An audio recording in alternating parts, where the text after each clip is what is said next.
All right, now you might have seen these floating around. These are those kind of knockoff clone versions of the upcoming iPhone. They always seem to hit the market prior to an iPhone launch. There's something weird in this particular case though, because I have some information that these particular clones of what will probably be called the iPhone 11 or XI or something like that might not be the eventual design. In fact, it could be a fairly substantial difference between this clone representation of the next iPhone, which, yes, it's here, it's working, it's in boxes. Look, it even showed up with fake Apple Store. I don't know, actually, maybe the bags are not fake. Maybe we went to a real Apple Store to snag them. Why don't we just look at it, you decide, and then we'll talk about the design changes here. They look a lot like the previous generation boxes. Obviously, you have an iPhone on the side. The artwork is the same from the previous generation. If you're skeptical and you're looking at this, you may be,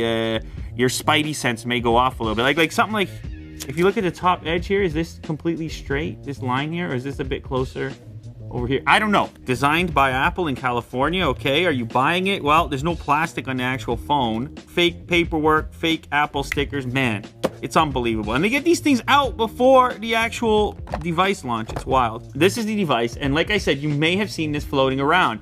Now, the implementation here of the rear camera setup, this is something that's been rumored. We've seen a lot of it, but it's actually the way it's implemented that is up for dispute. So on this particular device, you see this ridge around it. You see this very boxy look. It doesn't blend all that well with the glass back on the device itself. Actually, I don't mind this color at all. Maybe a little bit lighter, actually. This, by the way, is an iPhone XS Max. I would say then, maybe I need to switch hands. Let's see here. Yeah, definitely the clone is a bit lighter. You know what? If you really look at this font, you can also spot the fakeness.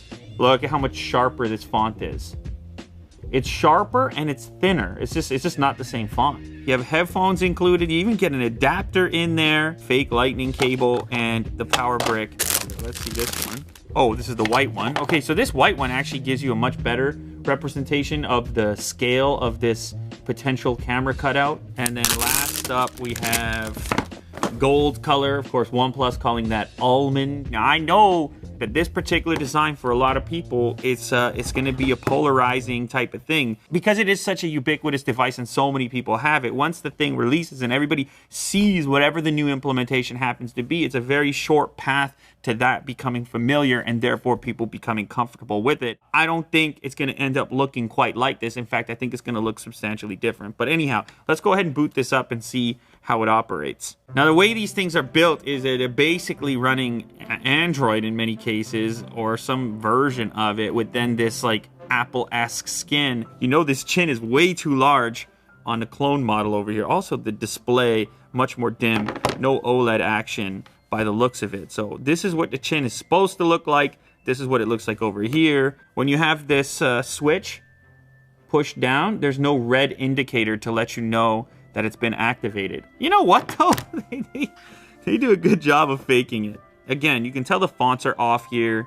You could be maybe fooled, no? Somebody just handed that to you? You're not fooled. Someone has to go in there and really modify some version of Android, and that's not so easy to do. So there has to be some sort of a market for this. It must be a significant market because it wouldn't be worth the investment otherwise. Each one of these costs around $200, something in that territory. So I can tell you straight away, this is a low resolution display. I can see pixels from this range, which is very unusual. I mean, it's night and day as far as I'm concerned. Very soft looking image there at 1x. Let's snap that. Ooh, slow shutter. And then another soft looking image at 2x. And that's it. That seems to be the only options there. It's not a good picture, Jack. It's a lot of noise in the image. You can see beard hairs, but like if you just look, it looks like a painting. Some of my... I mean, the resolution is obviously not substantial. Now, what happens if you go into portrait mode? It says move farther away. Still wants me to move farther away? How far away do you want me to be? I mean, it's looking for a face. Does it even know the difference? It's just telling me move farther away. How far away? It still says move farther away, Jack. It's no portrait mode at play. Okay, so lots of ways to figure out that this thing is bogus. I mean, the last one I want to try out is sound. There we go. All right.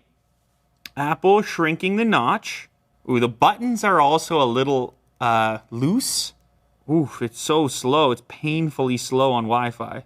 We're so aware of it. The video quality sort of is being auto-crunched down to like 144p. And the audio is crunching. Shock iPhone. Look, I don't recommend that you buy this thing, all right? I'm trying to figure out how or why these things exist.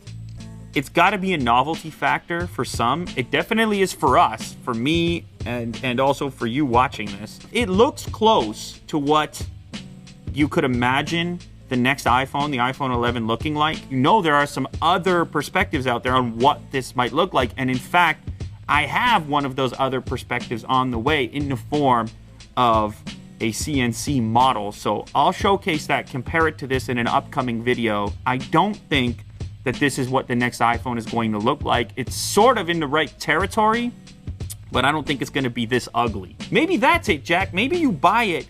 Maybe it has a limited lifespan. You buy it now to goof on your friends. You use this, you stick your SIM card in here, you use it for the next few months prior to the iPhone announcement, and you get tons of attention and people think you're cool because it's truly an iPhone, or at least it looks like an iPhone that nobody has.